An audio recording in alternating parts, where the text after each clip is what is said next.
Live Stews Radio.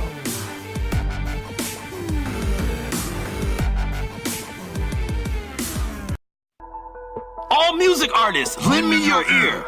Looking for that hot beat to make your next hit?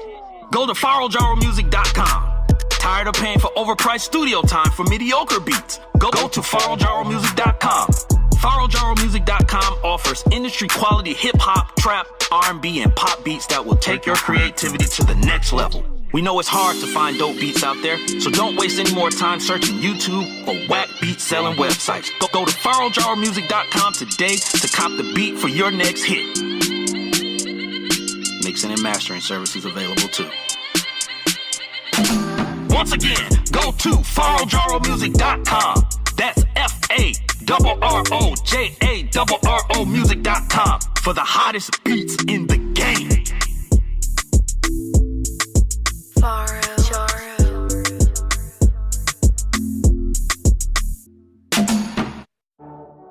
This is number one Chief Rocker Jersey Vern on a Recap Monday doing his recap show. We're going to talk about sports, entertainment.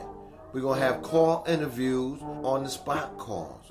This is just a show that will bring nothing but passion and joy and understanding to all the listeners on the Two Live Stews radio platform.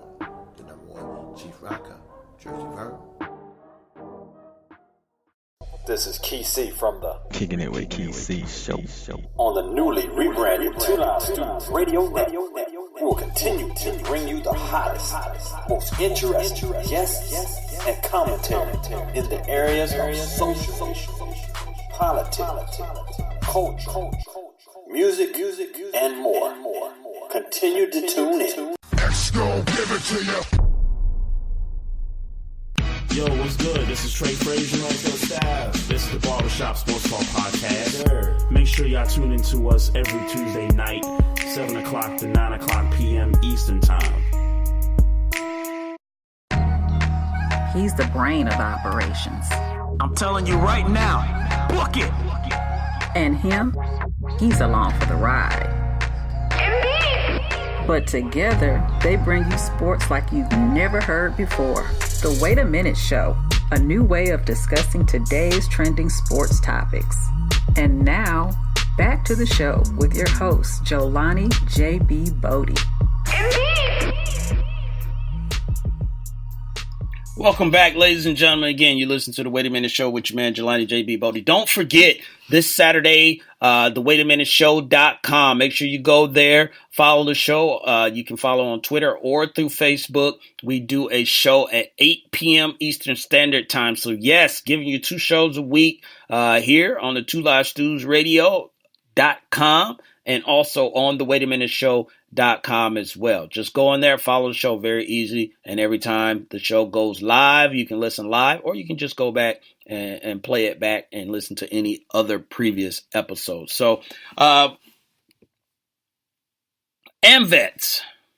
I don't know if you heard of AMVETS. I'm sure a lot of people have, but it is the American Veterans Organization, and they are in the news a little bit about the Super Bowl. So they had a program that they wanted to submit to the Super Bowl, and as we know, everyone, the Super Bowl is a probably one of the most watched sporting events, every year. Everybody, you were just talking about Super Bowl parties and all this stuff. People throw all these stuff, parties, and it's a big event. So it's a lot of eyes watching the Super Bowl. So this is a chance for people to either brand themselves or, rebrand themselves or send a message or whatever it is, because you have a large audience base that will be watching. So AMVETS actually put a ad and it was the full page. And what they mean by that, I think normally it's 30 seconds for a full page ad for the Super Bowl, which is probably up to 5, 6, maybe 7 million at this point. Who knows? But it's in the millions. But they're saying that the ad would have took up a full page and it only had the words, "Please stand." And obviously we know what this is pretty much about, previously here in the NFL, we had the that's a bad word to use. We had the situation of players taking knees, for social injustices and people on the other side of that looking at it as unpatriotic, also, disrespectful to the flag. So with AMVETS, they're putting this out as far as like, please stand now. I don't, going off of this, the Super Bowl has declined, doing this. And they're saying that, at this point, and this is the spokesman for the Super Bowl, NFL spokesman, Brian McCarthy.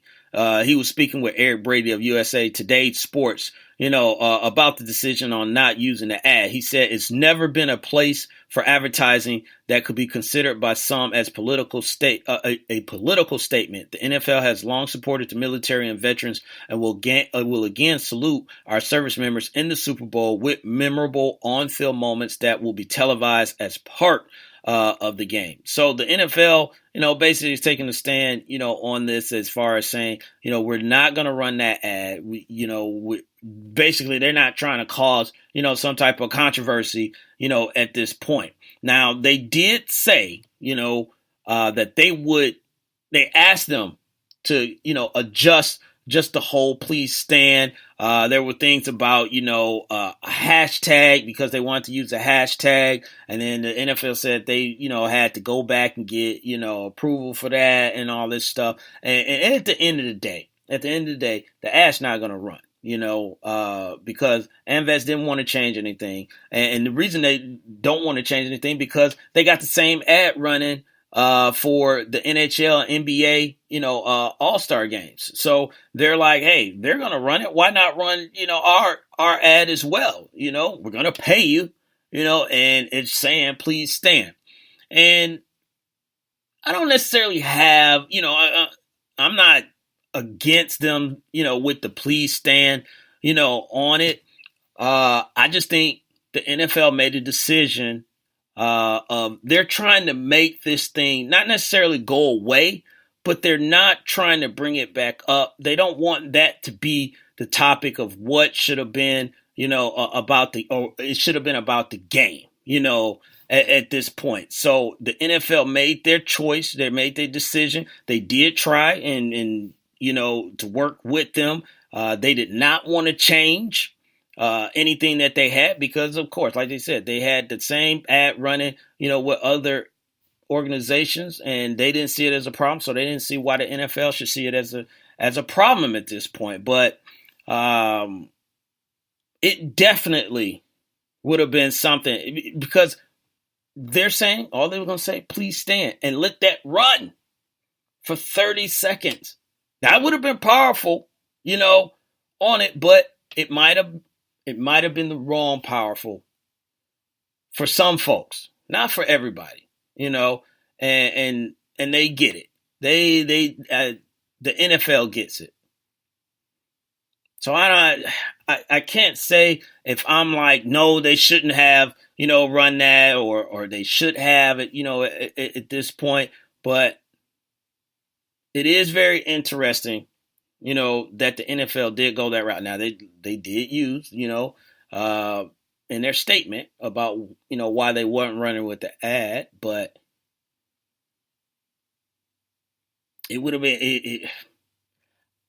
it would have definitely been eye-catching, and it definitely would have been a conversation piece after the Super Bowl. We talk about the commercials and everything. It definitely would have been a conversation piece. But the NFL is working, on trying to provide, a solution to this because they want this thing to go away.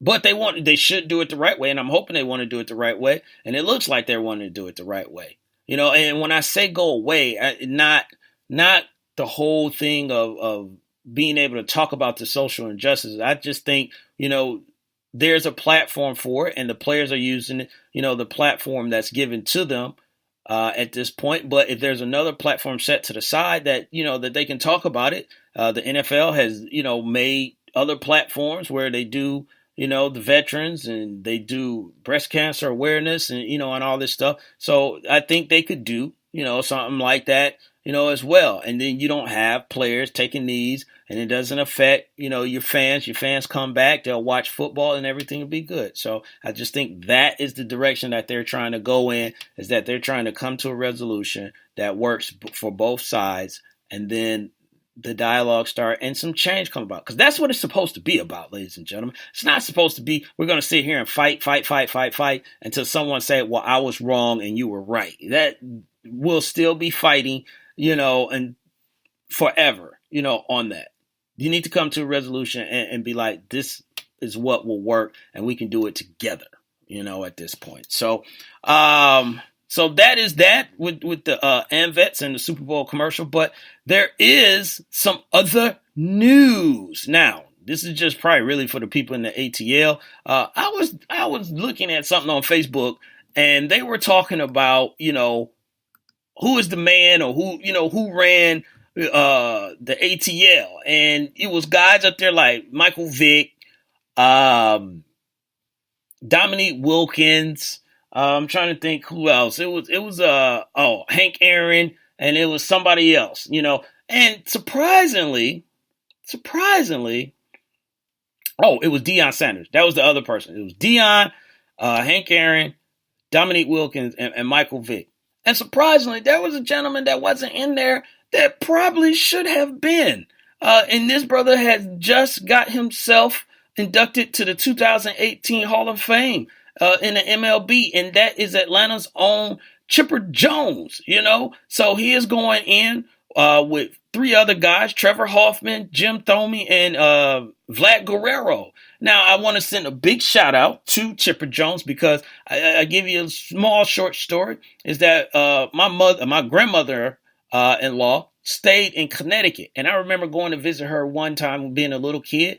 And I don't know if it's just because they got only TBS. I don't know what it was, but we was there and she was watching the Braves and she was telling me how this is her team. And I was there for a week. So you know how baseball is. They play about 50 games in 1 week. So I saw nothing but Braves, and I, started loving this team, And then of course, fast forward, I moved to Atlanta, at this point. But, you had guys like Pendleton and Otis Nixon, and all this stuff. But the one constant is Chipper Jones. And Chipper Jones, this guy,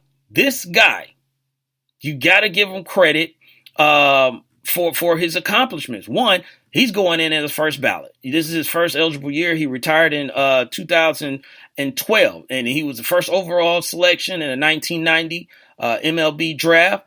Spent entire 19 years with the Atlanta Braves and played in over 1,900 games, at third base. So obviously this guy, was an Iron Man, not, Brett Favre-ish, but it doesn't matter. 1,900 games is a lot. And he ranked second in franchise history here in Atlanta for the Braves in games played, hits, doubles, and RBIs, and all behind the legend Hank Aaron, So this dude was a 8-time All-Star, 2-time Silver Slugger, 1999 NL MVP, and a 1995 World Series champion. Yes, the one championship that we talk about here in Atlanta, Chipper Jones is partly responsible for, but also he was the World Series champ, on that. And this is a nice little fact. He is the only switch hitter to finish with at least 300, 400, or 500 slash line with at least 5,000 at bats. So Atlanta should be proud. They should be happy. Chipper Jones is getting into the Hall of Fame, as he should. The brother balled out. He stayed here. Obviously, he could have went other places, but he wanted to stay here. He loved Atlanta, and he won all those divisional games, but he at least got one World Series win, out of it. And the city of Atlanta loves Chipper Jones. So congratulations to Chipper Jones, the man, the myth, the legend, now the Hall of Famer. Now, it is time for Mocha Bella's favorite part, and that is the Big L Awards. Now, if you have not heard about the Big L Awards, I'm going to tell you again. Big L Awards is basically, it's Big Loser Award. And it is fun and games. That's all it really is. So if you're